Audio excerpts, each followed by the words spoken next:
আসসালামু আলাইকুম viewers, Ayesha's cooking শোতে আপনাদেরকে স্বাগতম জানাচ্ছি।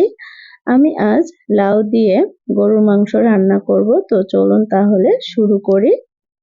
আমি এখানে 1 কেজির একটু কম গরুর মাংস নিয়েছি, একটু তেল সহকারে নিয়েছি, তাহলে ভালো হবে। তো আমি কড়াইতে তেল দিলাম, তেল দেওয়ার পরে পেঁয়াজ গোল করে কেটে দিয়েছি, দিয়ে দিচ্ছি তেজপাতা, দারচিনি, এলাচ এবং লবঙ্গ দিয়ে দিচ্ছি কয়েকটা।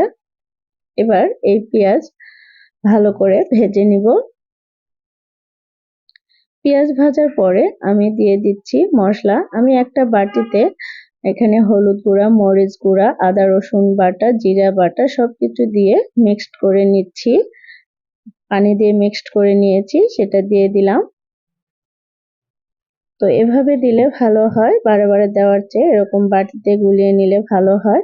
তো আমি মশলা দেওয়ার পরে এই মশলা ভালো করে কষিয়ে নিব। তো মশলা কষানো হয়ে গেছে, এবার আমি গরু মাংস দিব। এই গরু মাংস আমি প্রেসার কুকারে আদা রসুন বাটা দিয়ে লবণ দিয়ে হাফ সিদ্ধ করে নিয়েছি।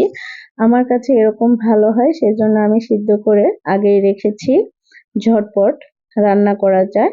তো আমি মাংস দিয়ে দিয়েছি, দিয়ে ভালো করে নেড়ে দিচ্ছি। আপনারা চাইলে ফোড়নের সাথে কাঁচা মাংস দিতে পারেন, দিয়ে ভালো করে কষিয়ে নিতে পারেন।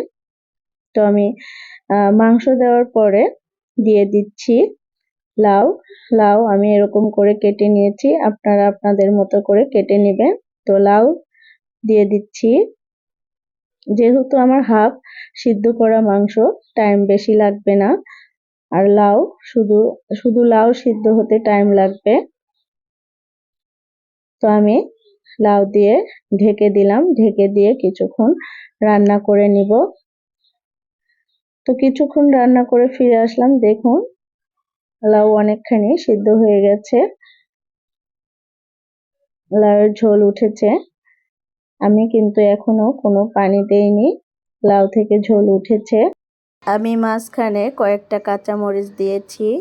তো ভিউয়ার্স, এরকম হয়েছে দেখুন, মাংস সিদ্ধ হয়ে গেছে, লাউ সিদ্ধ হয়ে গেছে।